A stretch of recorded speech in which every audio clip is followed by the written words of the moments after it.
चार राजकुमार। बहुत पुरानी बात है। मिथिला में उदयदित्य नामक एक बुद्धिमान राजा थे। वे अपनी प्रजा को बहुत प्रिय थे। उनकी प्रजा उन्हें उनकी दयालुता, समानता और न्यायप्रियता के लिए बहुत पसंद करती थी।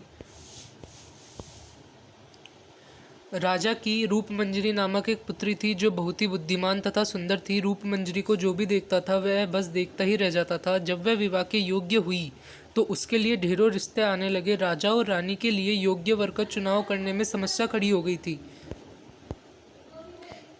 एक दिन उदयादित्य अपने सजे हुए दरबार में बैठे थे। तभी एक सुंदर राजकुमार वहां आया। आदर पूर्वक अभिवादन करके वह बोला, मैं कलिंग का राजकुमार हूँ और राजकुमारी से विवाह करने की इच्छा लेकर आया हूँ। राजा ने कहा, मैं तुम्हारी इच्छा का सम्मान करता हूँ। कलिंग हमारा पड़ोसी और मित्र राज्य है। तुमसे राजकुमारी का विवाह करने से हमारे संबंध और भी गहरे बन जाएंगे। तुम राजवंश के भी हो, परंतु तुम में ऐसी कौन सी विशेषता है जो तुम्हें दूसरे से अलग करती है?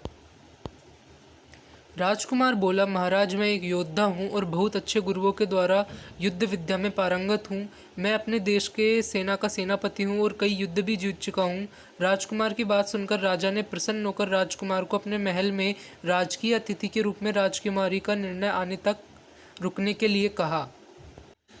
अगले दिन राजसभा में दूसरा राजकुमार उपस्थित हुआ और राजकुमारी के साथ विवाह करने की इच्छा से बोला, महाराज, मैं जनकपुर का राजकुमार हूँ। मैंने बहुत सारी धार्मिक पुस्तकें पढ़ी है और काफ़ी समय से जीवन का सत्य ढूंढ रहा हूँ।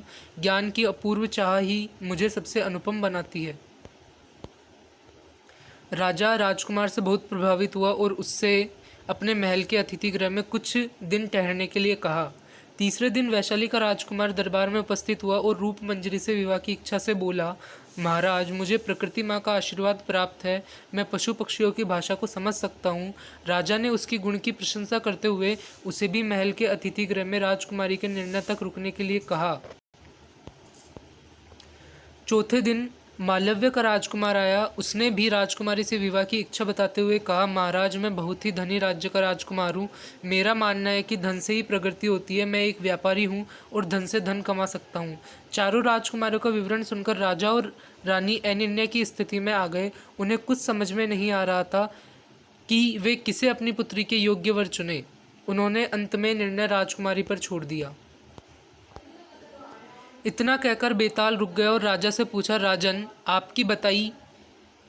ही बताइए, राजकुमारी को किससे चुनना चाहिए? उसकी बुद्धिमानी और सुंदरता के हिसाब से कौन सबसे अधिक योग्य वर है?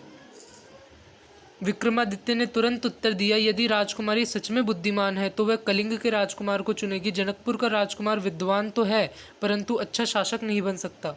वैशाली के राजकुमार पर प्रकृति माँ की कृपा तो है, वह पशु पक्षियों की भाषा समझ सकता है, पर युद्ध की स्थिति में उसका यह गुण किस काम का। मालव्य का राजकुमार एक अच्छा व्यापारी तो है, पर राजा बनने के लायक नहीं है। यदि राजकुमारी समझदार है तो वह अपने लोगों के भले को देखते हुए कलिंग के राजकुमार को चुनेगी।